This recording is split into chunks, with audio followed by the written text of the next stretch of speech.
Hey everybody, welcome to Proline Direct from Las Vegas. I'm Dave Cook and joined by Jim Feist. We're going to break down a pair of baseball games going tonight, plus football is fast approaching, just around the corner. We've been covering all the divisions, and today it's the AFC North, a three-team race with another team kind of mixed in there, plus the NFC East with betting odds and win totals as well. First, Jim, if people want to subscribe to the channel, it's free. And they get great stuff for free as well. That's right. You go to ProlineTV.com, click on the subscribe button.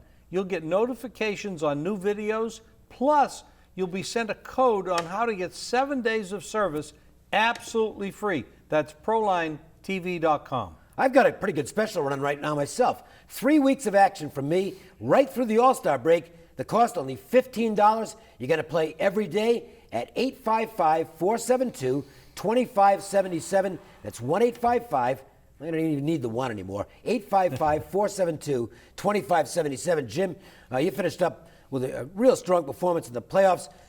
Cavaliers, Game 7 was a great call. 12-4 run with games of the month in baseball. 25-8 on baseball high rollers. Been a nice run and another good win last night with the Tigers getting the big job done at the end 4-2. That's right. Dave, it's been absolutely incredible. Thanks for mentioning that. $100 players, you'd be up $2,600. That's right, $100, you'd be up $2,600. If you were a $1,000 player, you'd be up $26,000. You're going to get one of those red-hot $500 high rollers that Dave mentioned tonight as a Proline special. Plus, 8 days of baseball from me for $8. That's right, 8 days, $8. The rest of June, 8 days for $8. Call 866-546-9467. What are you waiting for? If you want to win, if you want to cash, if you want to get that taste of winning and collecting each and every week, make the phone call. All right. The Cleveland Indians have been doing a lot of collecting lately. They're playing good baseball. Well, let's talk a little bit about Cleveland first. I'm telling you what. Hats off to the Cavs. All of a sudden, it's the city of champions. Now the Indians fans are all excited. They got a great rotation. It absolutely could be. Teams playing good baseball, and they've got the Tampa Bay series continues tonight. You've got a pretty good matchup here. Chris Archer, who is not pitching at the same level he did last year, and we'll examine why, goes against Trevor Bauer, I guess you could call him long disappointing UCLA kid, third overall pick a few years back. Never really get that level of consistency. They sent him to the bullpen this year. Maybe it clicked because he is pitching some really good ball lately.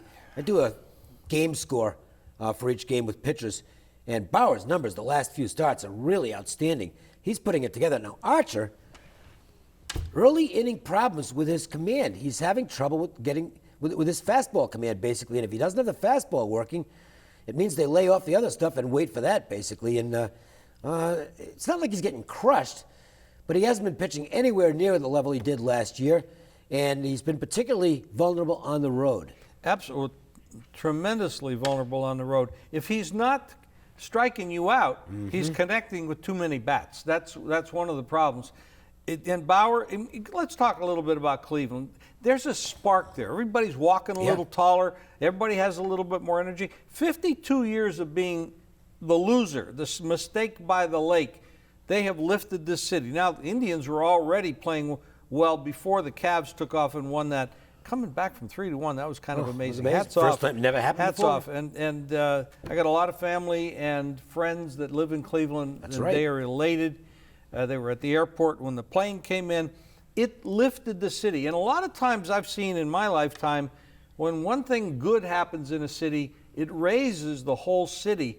And that could carry over to the Indians. Not that they weren't playing good before, but it could carry over. They could actually win this thing. The Tampa Bay Rays don't figure to win much of anything this year. No. And they're struggling right now, 31-38 overall. They're 5-25 against winning teams. I know. So they've beat up on the teams, the lesser lights, and have kind of hung in there with a respectable record, I guess you could call it that. And when they've gone up against good teams, they just haven't gotten the job done at all. 5-25 is embarrassing.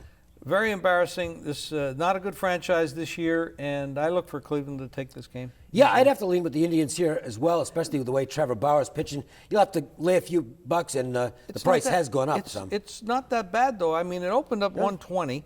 It went down to 118 is when I played it, at 120, and now it's up to 128. Yeah, it's across the board pretty much. Yep. So that's not a big price for a team with this kind of record. Archer's still got a good reputation. He just hasn't pitched at that level. There's been some crazy numbers this year. Some teams that just bet against, like the big money was coming in against the Rangers for weeks, and they just keep winning, and all this money is pouring in on their opponent each and every time they go out there. It doesn't make any sense. It is a little bit bizarre. The Nationals are on the road as they continue their series with the Dodgers, and so far the Dodgers have had the best of it. Strasburg didn't pitch on Monday, which is a disappointment. He had a back issue, so we didn't get the Strasburg-Kershaw matchup, but Kershaw was ridiculous in that game once again, as he continues to have one of the best seasons any pitcher has ever had. In the meantime, Julio Urias is the 19-year-old phenom, and we were talking about this before we started today. They kind of threw him into you put it, the lion's den his first couple of starts. Now he's settling in, and we're seeing the kind of stuff he's got. I'm not a big fan of Dave Roberts. I think he's made some bonehead moves this year. Yeah. One of them was throwing him in. I mean, I think the first game the kid started was on the road against the Cubs. And I think it was actually New York and then the Chicago. Cubs. Yep. That's I don't think you do that with a young guy, 19 years old. Now the guy that's pitching against him today, he's not an old hat either. He's 23 years old. Both these guys are, they probably have a good future if you manage them correctly. You hear that, Dave Roberts? You got to manage them correctly. Do you think that Roberts? All right, let me pose a question here. Do you think Roberts is actually calling the shots? I think in game he is, but I think in terms of the strategy, the lineups, who's pitching, I have a feeling that's coming from upstairs. The Dodgers had a lot of trouble isolating the right choice for manager, shall we put it that way? And this is a problem when you've got too many GMs, and I think that's the case there. Stan Kasten is the main guy, but they've got the guy from Tampa Bay, they've got this guy, that guy. They've got big names all over the place who are used to being the boss. And too many cooks spoil the broth, as they say. I think Roberts is a bit of a puppet, and that's just my perception. Well, Dave, you know more about baseball organizations than I do, and if you feel that way, and I sort of feel that way, I'm going to go along with you. I'm not a big fan of some of the things Roberts has done this year. I scratch my head many times. I mean, they are playing fairly well. I mean, they got a good team, but management will make a big difference. They are playing decent ball right now, and one thing to remember is the Nationals you never know how a team's going to react after just blowing a game, which is what they did last night. They're up 2-0 on a pair of solo homers into the 8th inning, and they had a bunch of other hits, didn't do anything with them. Had a great chance to score in the 8th inning, screwed that up, and then ended up losing the game on the Grandal 3-run homer. They're not a team I want to be on right now. I'd rather be with Urias in this game. I didn't put it on my ticket, but I was strongly considering the Dodgers. I made one bet in this game, and it wasn't on either side. I bet the under. I feel both these guys are going to go out there and perform well. Urias is not going to go beyond 5, most likely, because they've been pulling him at 5. Probably on a pitch count of some sort, would you say? Well, and not only that, but he's on a starting count, if you will. They're only going to start him a couple more times and then probably move him to the bullpen. They want to make sure and preserve that gifted young arm. That might be a smart move. Hats off to you, Dave Roberts. That might be a good that was one. his decision. But I'm on the under in this game, Dave. If you want to ask us any Las Vegas-style sports wagering questions, go to ProLineTV.com and be sure to hit the subscribe button to get 7 days of action free. And don't forget, go to JimFeist.com for free stats, articles, videos, podcasts, my free fast facts, and plays from the nation's top handicappers. This is normally what we'd be pushing for the basketball segment, but there is no more basketball outside of the draft on Thursday night. So stay tuned for the AFC North Division preview. The Steelers, the Bengals, the Ravens, they're battling for the top spot. The Browns battling for the top pick. And we'll come back and do that next. We had a couple of teams out of the AFC North that, let's just say it looked like one of them was going to go further than they did, and it looked like one of them was going to get sent home at the beginning, but Pittsburgh found a way, and so did Cincinnati, to flip that result at the end of the game. And I'm wondering how that's going to impact the teams coming into this year, because I got to tell you, I thought the Bengals, I thought that was their real shot last year. I thought they were a loaded football team. Teams sometimes don't respond well from a crushing loss like they suffered. It was the game they should have won. The Steelers, meanwhile, look like they're poised to make a big run this year. I totally agree about the Steelers. In Cincinnati, sometimes cities and teams and organizations just get like a defeatist attitude.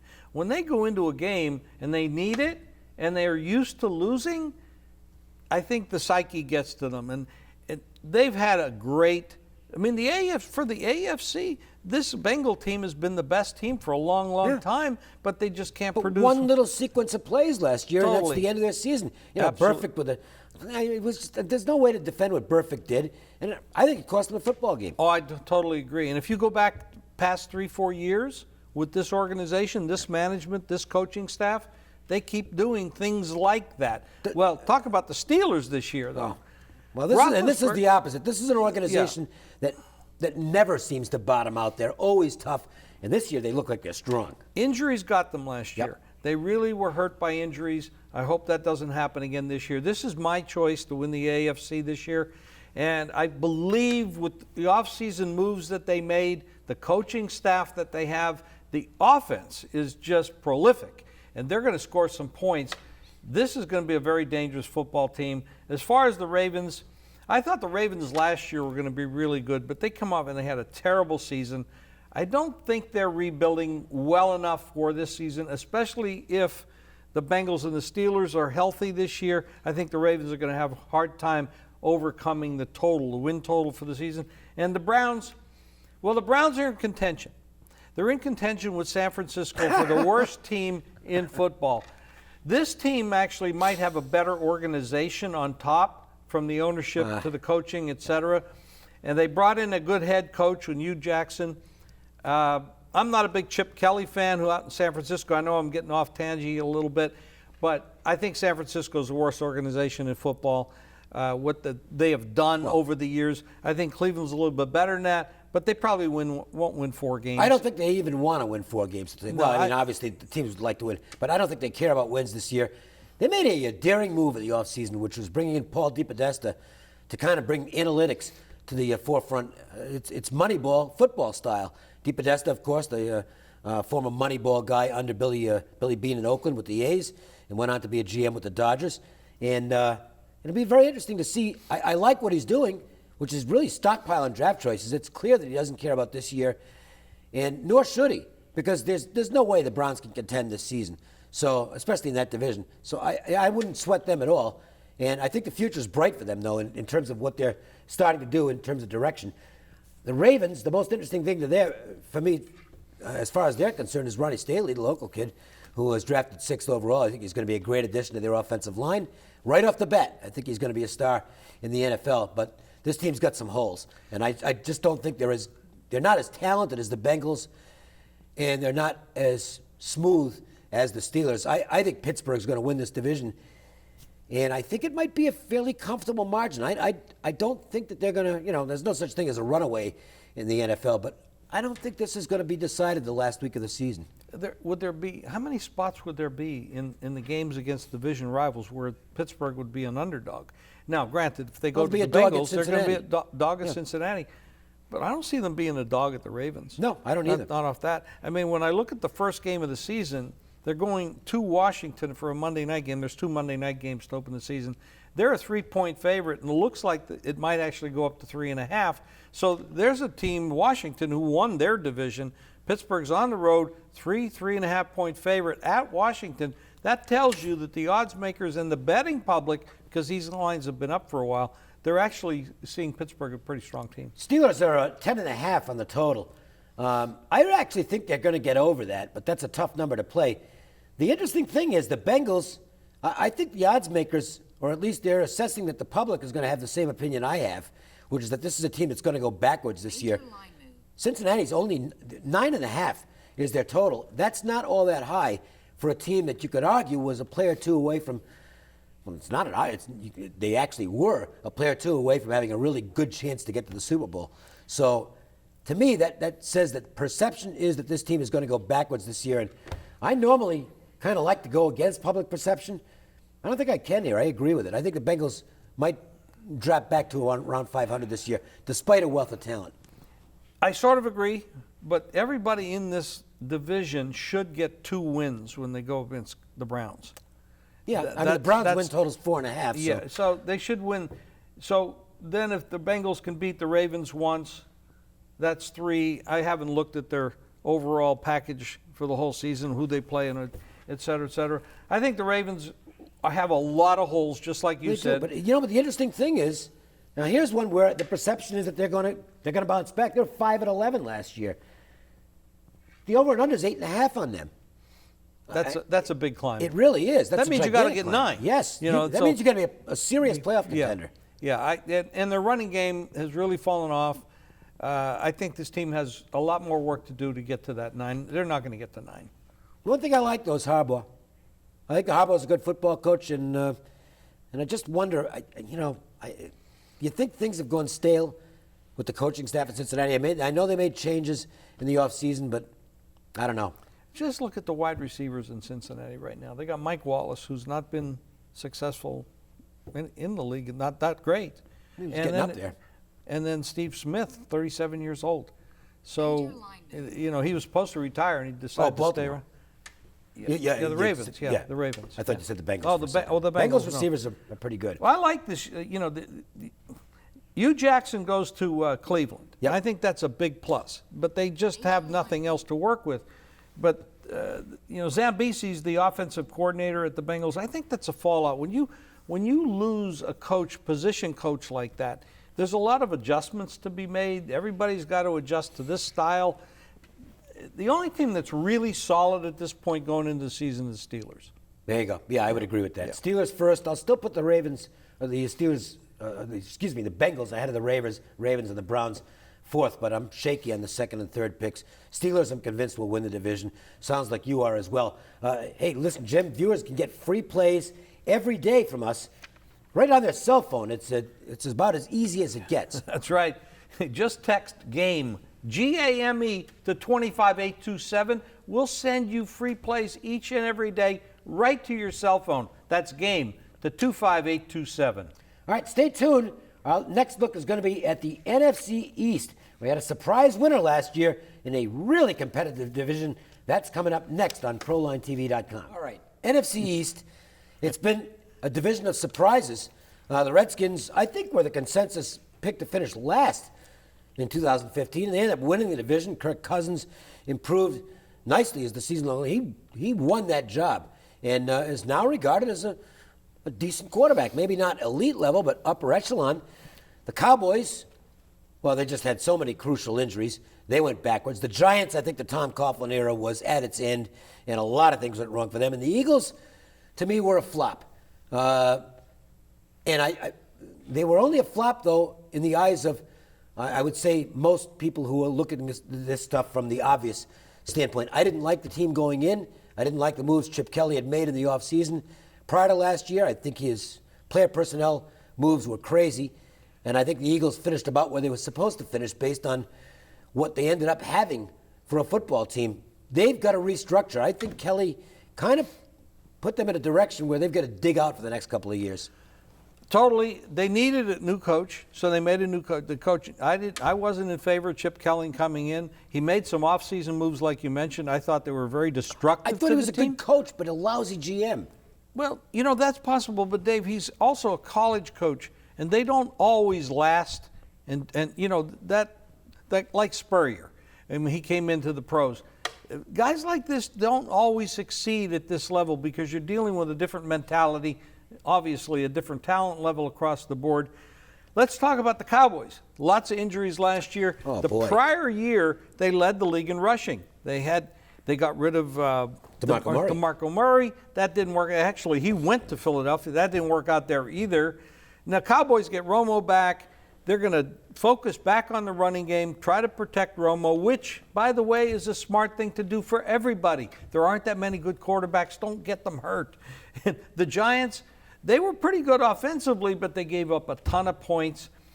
The Redskins, well, we talked about the Eagles. The Redskins won the division last year.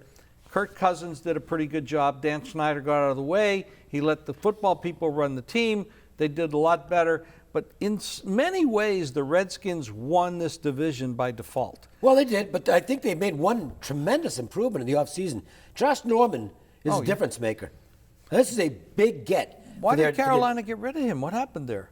Well, I mean, I don't think he wanted to leave, but business is business, and the opportunity to get the maximum amount of income from the Redskins was there, and he took it. I think that's a confidence builder for the Redskins, who already have to be feeling good about themselves coming into the season after what they accomplished last year. The Giants are the team that interests me because I think this is fair. I don't think it was a team in football that blew more games due to horrendous clock management and bad decision-making at the end of games than the Giants did. So, you can look at this in two ways. Well, Coughlin's gone, and you can say, well, they've got to be better because Coughlin had just reached the end of the line there. But they stayed within. They brought up McAdoo, who was the offensive coordinator. Now he's the head coach. Wasn't he involved in a lot of the offensive mistakes that were made at the end of halves and end of games last year? So, I'm not trying to crush the guy before he coaches head coaches one game in the NFL, but I don't know. I mean, that's to me, I might have gone outside the organization. Possibly. We'll find out quickly. I mean, Manning had a pretty good year. Based on the fact they had no running game and they had to score a lot of points just to be in games because they gave up so many points. This league, this division, to me, this division all belongs to the Cowboys this year. They're back healthy. They've got a running game. They got Elliott. They got Elliott. They got the offensive line. Romo is back. And Romo, a lot of people fault him, but when you look at what he's done over his career, he's pretty damn good. So I really believe the Cowboys win this division this year. And the Redskins are probably second. And the Eagles are, I think, probably the disaster of the division. Well, I don't see them going anywhere this first year under the new head coach, Doug Peterson. That's pretty well the way I look at it.